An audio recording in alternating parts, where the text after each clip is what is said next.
Even I see some young people with a little gray, but if you ask them, they say, I'm still young, that's why I'm here in this audience. So inshallah, we try to keep it a little light.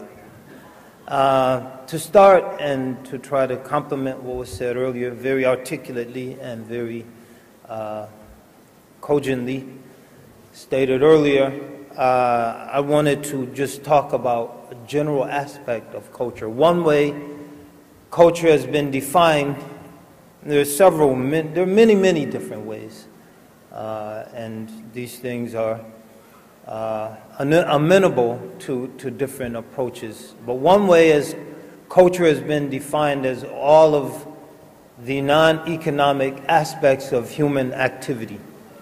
So other than the activity we engage in to provide for our basic needs, everything else is culture. So in that sense, culture would include religion, would include food, would include dress, would include the values and mores that govern our relationships and interactions with each other. All of those activities, our language, of course, our dress, all of those would be described as cultural phenomenon based on this particular definition. Now, Karl Marx, the famous German sociologist, political scientist, however you would describe Marx, Marx posited that the economic activity of the human being,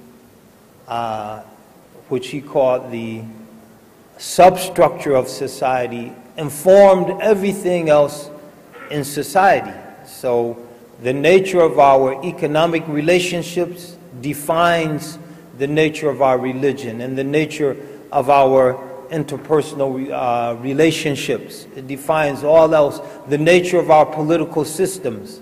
All of these things are defined by our economic activity. So in that sense, Marx privileged or gave advantage to the economic over all other aspects of human endeavor.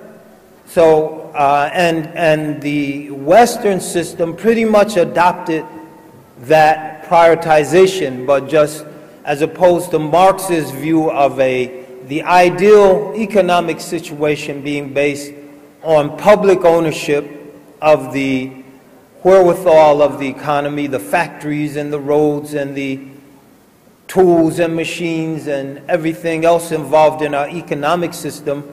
The capitalist system proposed private ownership of the economy.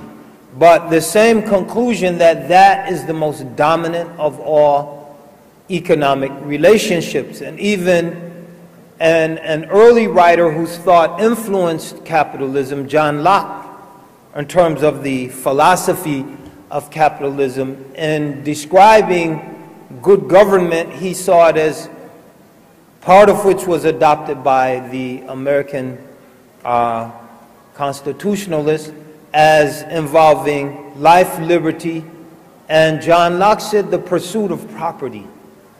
And the American framers said life, liberty, and the pursuit of happiness. So Locke was more explicit. He said the pursuit of property. And those are the primary economic activities driving a human being. Islam introduced, way before that discussion between Marx and Locke and all these other people, Islam introduced a view of human life and a view of human society that gave priority to a cultural manifestation, to religion. And religion determined all other aspects of human endeavor. And this is one of the reasons a lot of people in the West are uneasy with Islam, because they see Islam as inverting something that they hold to be even, I would say, sacred in terms of how they view human life and human relationships. So Islam reconstituted human relationships and placed it on a cultural basis. Now, saying that, Islam did not or to give an example, I'll keep going. Islam did not neglect the economic, because in its religious system it incorporated values such as sharing, which were captured by the idea of sadaqah. It incorporated values such as zakat, a mandatory redistribution of wealth in human society so that everyone's basic needs could be met. But it emphasized our most important and fundamental need is the need for salvation. In other words, our human existence isn't confined to this world. And because our human existence isn't confined to this world, we don't look at just what serves our interest in this world only, which inevitably would be prioritizing the physical, because this world is the physical world that we can see, the physical world that shapes us and affects us, the physical world that's brought to us by our senses.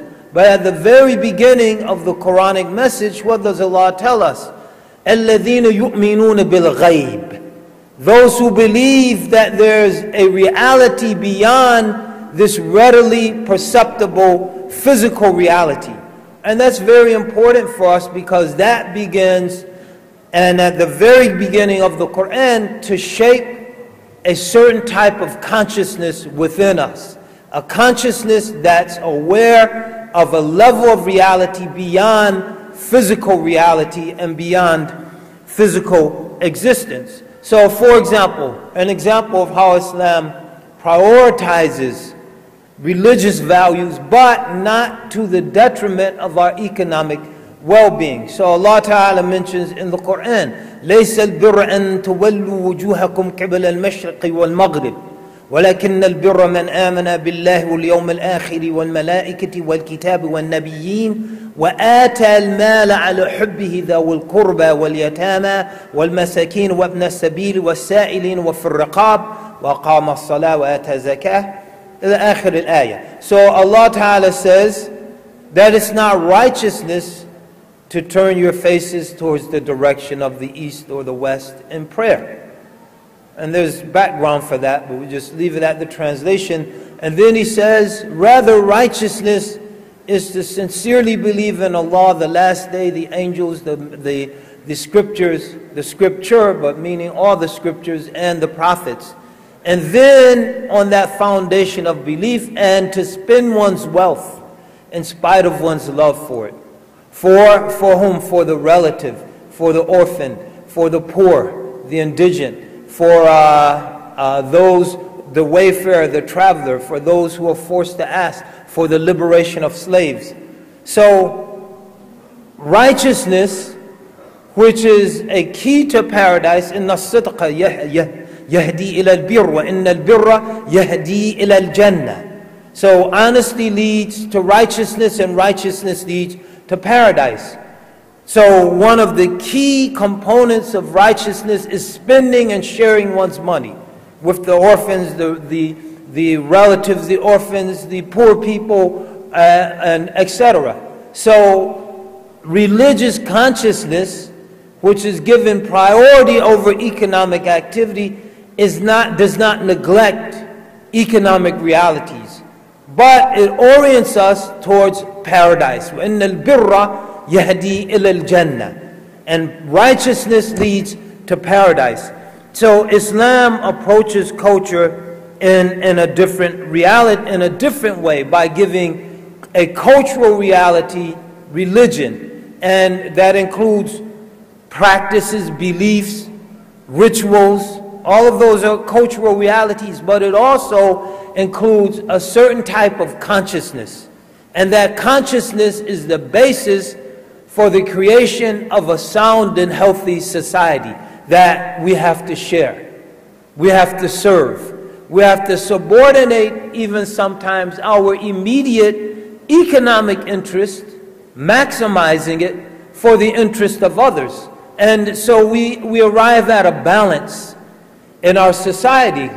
Now, and we'll talk about what happens when you lose those values in a moment.